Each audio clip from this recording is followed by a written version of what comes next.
नमस्कार। आज हम अमेरिका में चुनावी प्रक्रिया पर थोड़ी गहराई से बात करने वाले हैं और जाहिर है चुनावी धोखाधड़ी की बातें भी। हाँ बिल्कुल। हमारे पास कुछ स्रोत हैं, सरकारी रिकॉर्ड हैं, कुछ रिसर्च पेपर्स और विकिपीडिया से भी कुछ जानकारी है। ये बताते हैं कि धोखाधड़ी के कौन से मामले, मतलब साबित हुए मामले सामने आए हैं। और ये भी कि चुनावों को साफ सुथरा रखने के लिए सिस्टम क्या है, जैसे ऑडिटिंग वगैरह। हाँ, तो हमारा मकसद क्या है? इन स्रोतों से जरूरी बातें निकालना, समझना कि रिकॉर्ड क्या कहते हैं, एक्सपर्ट्स क्या कह रहे हैं, और कुछ दिलचस्प पहलू भी शायद सामने आए। बिल्कुल। तो चलिए शुरू करते हैं। एक चीज जो सामने आई, congress.gov के जरिए वो हेरिटेज फाउंडेशन डेटाबेस का जिक्र करती है। हाँ, ये डेटाबेस काफी चर्चा में रहता है। इसके मुताबिक पूरे अमेरिका में चुनावी धोखाधड़ी के कोई 1176 साबित हुए मामले हैं। और उनमें से 1018 में तो सजा भी हुई है, मतलब क्रिमिनल कन्विक्शन। हाँ, और ये मामले भी काफी अलग अलग तरह के हैं। जैसे फ्लोरिडा में कोई जेनिस ली हार्ट थी, उन्होंने किसी और के नाम पर, मतलब एब्सेंटी बैलेट से वोट डालने की कोशिश की। अच्छा। एरिजोना में रेजिना बियोप्रे ने 2 अलग-अलग राज्यों में वोट डाल दिया, डुप्लीकेट वोटिंग। ये भी होता है। कैलिफोर्निया में लियोनिस मालबर्ग, इन्होंने गलत पते पर रजिस्ट्रेशन करवाया। False registration. हाँ। फ्लोरिडा में ही जोसेफ सेवर, जो नागरिक नहीं थे, उन्होंने वोट डाला, इनएलिजिबल वोटिंग। ओके। और तो और केंटकी में गैरी रिस्नर ने वोट खरीदने की कोशिश की। वोट खरीदना, ये तो काफी गंभीर है। हाँ। हाँ, और अलास्का में डेबोरा कैरल ने पिटीशन पर जाली दस्तखत किए, बैलेट पिटीशन फ्रॉड। तो मतलब अलग अलग तरीके हैं धोखाधड़ी के। बिल्कुल। तो ये उदाहरण दिखाते हैं कि हाँ, धोखाधड़ी होती तो है, ये सच है, पर सवाल ये है कि इसका स्केल कितना बड़ा है। क्या ये वाकई उतनी बड़ी समस्या है जितनी कभी कभी लगती है? हाँ, यहीं पर बात थोड़ी पेचीदा हो जाती है।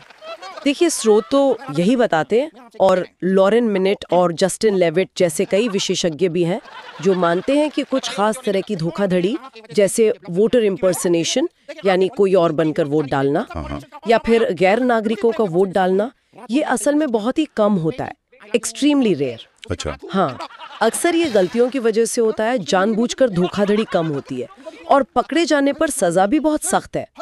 अलबत्ता जो मेल इन वोटिंग है, मतलब डाक से वोट भेजना, उस पर काफी बहस होती है। उसमें धोखाधड़ी की संभावना पोलिंग बूथ पर जाकर वोट डालने के मुकाबले थोड़ी ज्यादा बताई गई है। लेकिन फिर भी ये कुल मेल वोटों का बहुत छोटा सा हिस्सा ही है, मतलब परसेंटेज बहुत कम है। बहुत कम। कई स्टडीज हुई हैं। 2020 के चुनाव में भी अधिकारियों ने बड़े पैमाने पर धोखाधड़ी के दावों को नकारा था, और जो मुकदमे हुए भी वो सबूत न होने की वजह से खारिज हो गए। कम वोटों से भी नतीजा बदल सकता है। राष्ट्रीय स्तर पर बड़े पैमाने पर धांधली के सबूत मिलना बहुत मुश्किल है। हाँ, अच्छा, तो मतलब बड़े पैमाने पर वोटों की हेराफेरी वो रेयर है, लेकिन चिंताएं तो फिर भी रहती हैं लोगों में। हाँ बिल्कुल रहती हैं। तो इन चिंताओं को दूर करने के लिए और नतीजों की सटीकता पक्की करने के लिए क्या सिस्टम है? कैसे भरोसा बनाया जाता है? यहीं पर चुनावी ऑडिटिंग का रोल आता है। हमारे स्रोतों, खासकर रिसर्च पेपर्स में इसका जिक्र है। ऑडिट इसलिए होते हैं ताकि ये चेक किया जा सके कि चुनाव कानूनों और मानकों का पालन हुआ है या नहीं। अच्छा।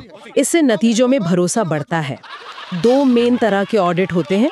एक तो पारंपरिक तरीका है फिक्स्ड परसेंटेज ऑडिट, जिसमें वोटों के एक तय प्रतिशत की गिनती दोबारा होती है। ओके। और दूसरा है risk limiting audits, RLAs। RLAs, ये क्या है? ये थोड़े ज्यादा एडवांस्ड हैं, करीब 15 राज्यों में इस्तेमाल हो रहे हैं, जैसा स्रोत बताते हैं।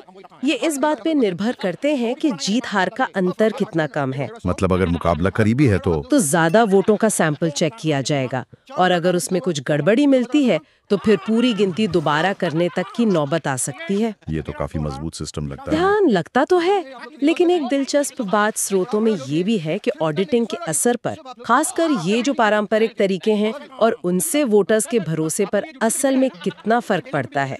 इस पर हैरानी की बात है कि बहुत ज्यादा रिसर्च नहीं हुई है। सच में? ये तो अजीब है, इतनी अहम प्रक्रिया है। बिल्कुल। और ऑडिटिंग सिर्फ वोटों की गिनती ही नहीं है, एक और चीज है, ballot management audits. Ballot management? हाँ, मतलब ये देखना कि मतपत्रों का शुरू से आखिर तक पूरा हिसाब किताब ठीक है या नहीं, उनकी चेन ऑफ कस्टडी, मतलब वो सुरक्षित रहे या नहीं, गिनती सही हुई या नहीं। अच्छा, यानी पूरे प्रोसेस का ऑडिट। हाँ, जैसे मिशिगन और जॉर्जिया में पिछले चुनावों के कुछ विश्लेषण हुए, उनमें बैलेट के हिसाब किताब और चेन ऑफ कस्टडी के डॉक्यूमेंटेशन में कुछ कमियां मिली। ओह, तो इससे पता चलता है कि प्रोसेस को और बेहतर बनाने और ज्यादा पारदर्शी बनाने की जरूरत है।